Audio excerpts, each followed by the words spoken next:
औज़ुबिल्लाहि मिनश्शैतानिर्रजीम बिस्मिल्लाहिर्रहमानिर्रहीम अस्सलामु अलैकुम रहमतुल्लाहि व बरकातुहू। कल हमारी बात चल रही थी आयात मुतशाबिहात या हुरूफ मुक़त्तियात के बारे में। और इससे पहले मैंने डिस्कस किया था कुछ आयात जो है मुहकिमात, और आयात की दो किस्में, आयात मुहकिमात और आयात मुतशाबिहात। अगर कुरान पाक के हवाले से बात की जाए तो कुरान पाक में 6666 आयात हैं और 114 सूरतें हैं, 6540 रुकू हैं। 6666 आयात में कम ही आयात हैं जो मुतशाबिहात हैं। बाकी सारी आयात मतलब कुछ 50-60 तक भी नहीं पहुँचेगी जो आयात मुतशाबिहात हैं। और उसके अलावा जितनी आयात हैं आयात मुहकिमात हैं। और अल्लाह तबारक व तआला ने जिक्र करते हुए फरमा दिया कि आयात मुहकिमात हुन्ना उम्मुल किताब, असल जो किताब की बेस है, असल किताब की बुनियाद है, असल किताब का जो हक़ है वो आयात मुहकिमात है। आयात मुहकिमात उखरा मुतशाबिहात, दूसरे नंबर पे जो आ रही हैं वो आयात मुतशाबिहात आ रही हैं। अब मुतशाबिहात के बारे में हमें मुश्किल में या उसकी तावील में, उसकी तफसील में पढ़ने से वक्त ज़ाया कर रहे होते हैं हम। और ये एक फ़ितना तलाश करने की उन लोगों का काम था जो कुरान को नहीं मान रहे थे और वक्तन फ़क्तन कुरान पर हुज्जत निकाल के फ़ितना और बहस कर लिया करते हैं। ये बात नहीं है। असल बात यह है कि जो ईमान लाना है पूरी किताब पे, फरमाया कि उदखुलू फ़िस्सिल्मि काफ़्फ़ा, सारे के सारे इस्लाम में दाखिल हो जाओ। फिर दूसरी जगह फरमाया कि क्या तुम किताब के बाद इससे पर ईमान लाते हो और बाज़ को छोड़ देते हो, ये अल्लाह ताला ने फरमाया। इसलिए मुतशाबिहात को साथ लेकर चलना है। लेकिन असल चीज़ जो ईमान को पुख्ता करती है, जो समझ आने वाली चीज़ है, फरमाया कि हुन्ना उम्मुल किताब, आयात मुहकिमात हुन्ना उम्मुल किताब। आयात मुहकिमात जो हैं वो किताब की जड़ है। तो असल में माँ को कहते हैं, लेकिन असल किताब की बुनियाद है, जड़ है, मजबूती है। उखरा मुतशाबिहात दूसरे नंबर पे जो आ रही हैं आयात मुतशाबिहात हैं। वो फिर फरमाया कि कुछ लोग जो ऐसे हैं जो कि यत्तबिऊना मा तशाबहा मिन्हु, कुछ लोग मुतशाबिहात के झगड़े में पड़ते हैं और बस मुबासा करने लगते हैं और दूसरे को जो उनके सामने बंदा होता है उसको नीचा दिखाने की कोशिश में लग जाते हैं। और नीचा दिखाने के लिए कोशिश में जब लगते हैं तो वो इस पे उन चीज़ों पर बहस कर जाते हैं जिनका इल्म अल्लाह तबारक व तआला ने अपने पास रखा है। जैसे नबी सल्लल्लाहु अलैहि वसल्लम को नीचा दिखाने के लिए वो लोग आते थे मुशरिकीन मक्का, और वो कहते थे क़यामत कब आएगी।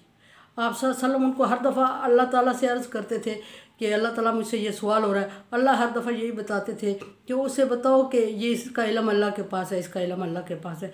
लेकिन उन लोगों को चूँकि मुशरिकीन मक्का को पता था कि नबी सल्लल्लाहु अलैहि वसल्लम के पास इसका इल्म नहीं है, लेकिन वो इसी को डिस्कस करते थे बार बार। तो इसी तरह मुतशाबिहात जो हमारी आयात हैं, फरमाया कि कुछ लोग यत्तबिऊना मुतशाबिही मिन्हु मा तशाबहा मिन्हु, कुछ लोग उसकी बहस में पड़ जाते हैं जिसमें अल्लाह तबारक व तआला ने मुतशाबे रखा हुआ है जिन आयात को, और उनमें पड़ जाना। और ईमान का फरमाया कि वो लोग, अल्लाह तबारक व तआला फरमा रहे हैं कि वो इसकी बहस में पढ़ के सिर्फ टाइम ज़ाया करने की बात कर रहे होते हैं और उनको कुछ मिलता नहीं है और मिलने वाला भी नहीं है।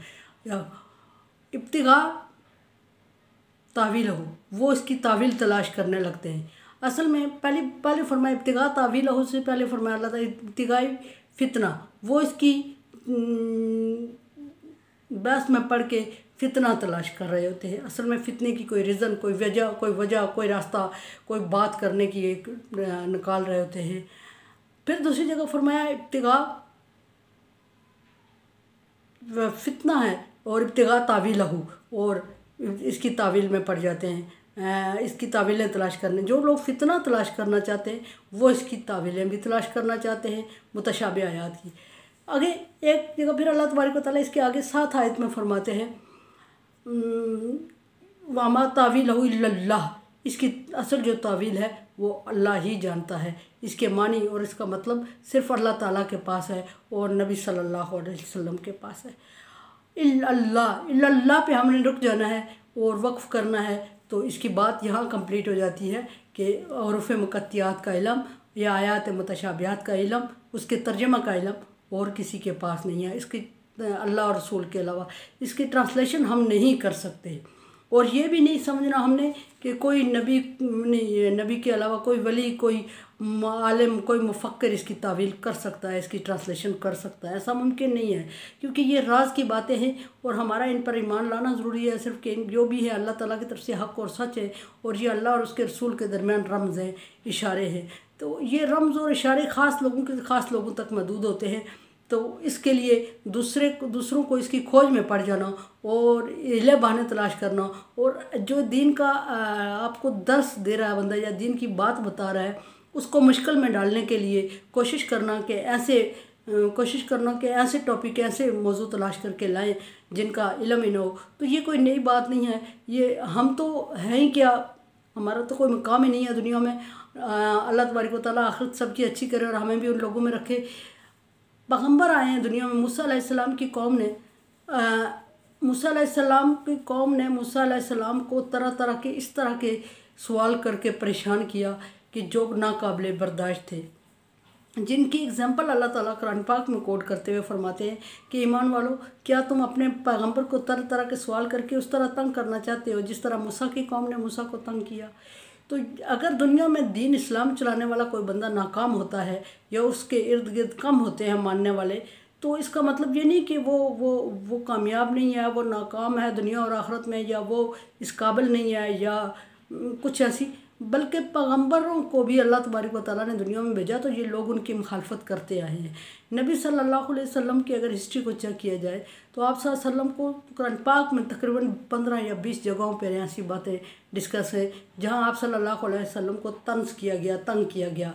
बाज़ दफ़ा जैल कहा गया, बाज़ दफ़ा मजनू कहा गया, बाज़ दफ़ा बेऔलाद कहा गया, बाज़ दफ़ा यानी कि हर इस तरह की बातें की गई जिससे आप टार्चर हों और आप दीन इस्लाम के काम को तकलीफ़ में पड़ते हुए, मशक्क़त समझते हुए छोड़ दें।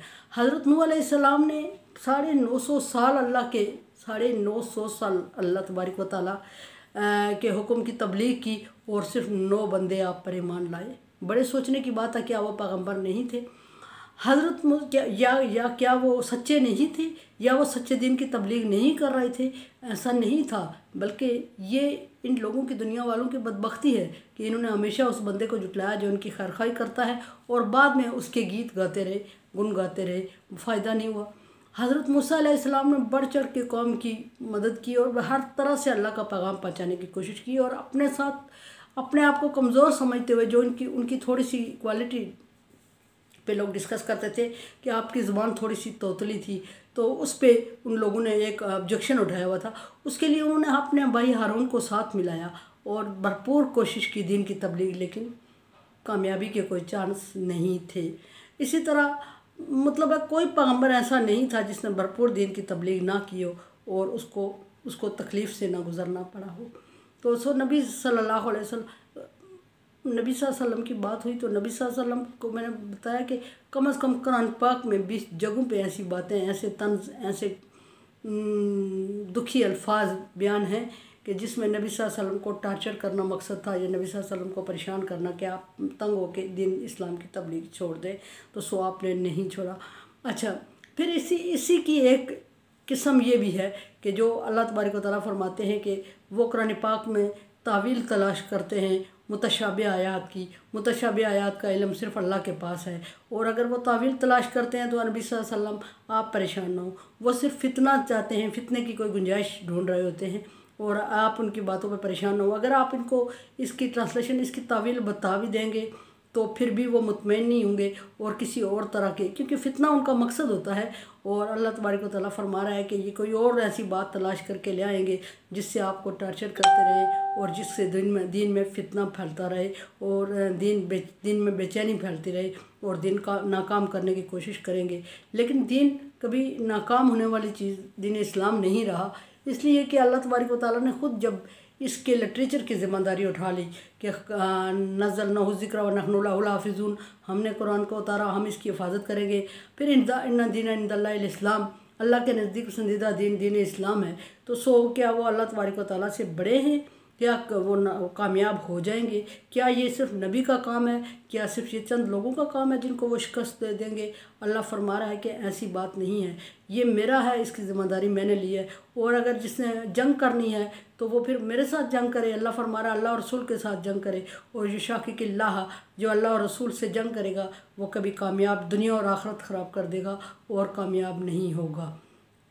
तो ये जो चीज़ें मैं बयान कर रही हूँ आपके सामने, ये कुरान की आयत के बारे में। मैंने अक्सर लोगों ने पढ़ा होगा, कुरान को शुरू किया है अलिफ लाम मीम, सूरह बकरा को हमने शुरू किया है, और इसके बाद दूसरी सूरतों को, सूरह मरियम को, और अभी जो सूरत चल रही है आले इमरान को, और सूरह बाकी सूरतें काफ नून से शुरू हैं, कुछ सूरतें यासीन से शुरू है, त्वाहा से शुरू है। तो इन चीज़ों के बारे में लोगों ने गौर फिक्र किया होगा, सोचा होगा कि आखिर इनका मतलब क्या है। जब इनकी ट्रांसलेशन पढ़ते हैं तो उसके नीचे, कल मुझे परसों एक बच्ची ने बात की, मैडम जब हम ग्रेजुएट बच्ची, पोस्ट ग्रेजुएट, उसने कहा कि जब मैडम हम कुरान पाक को पढ़ते हैं तो उसके नीचे अलिफ लाम मीम के नीचे अलिफ लाम मीम ही लिखा होता है, अलिफ लाम रा के नीचे अलिफ लाम रा ही लिखा हुआ, काफ आ या इन स्वाद के नीचे वही लिखा होता है, काफ के नीचे काफ ही लिखा होता है, नून के नीचे नून ही लिखा होता है। क्या इसकी कोई ट्रांसलेशन नहीं है? कोई नहीं कर सकते? मैंने एक बंदे से पूछा तो उन्होंने कहा कि अहले इल्म को पता है। अब अल्लाह जाने किस बंदे ने उसको मिसब्रीफ कर दिया कि अहले इल्म को पता है। अहले इल्म को नहीं पता, इसके मानी सिर्फ अल्लाह और उसके रसूल को पता है। सो उस बच्ची के क्वेश्चन पे, बार बार के क्वेश्चन पे मुझे ये बहस छेड़ना पड़ी। अदरवाइज़ मुख्तलिफ फ़ी मसला है, मुख्तलिफ फ़ी मसाइल में जाया नहीं करते। लेकिन मैंने अपने इल्म के मुताबिक आपको बता दिया कि अल्लाह तबारक व तआला ने ऐसी बहस से मना फरमाया, और फरमाया कि इब्तिगाल फितना, वो फितना तलाश करें, इब्तिगाल तावील हो, वो इसकी तावील में पड़े हुए हैं। असल तावील इल्लल्लाह, अल्लाह ही जानता है, अल्लाह के अलावा और कोई नहीं जानता।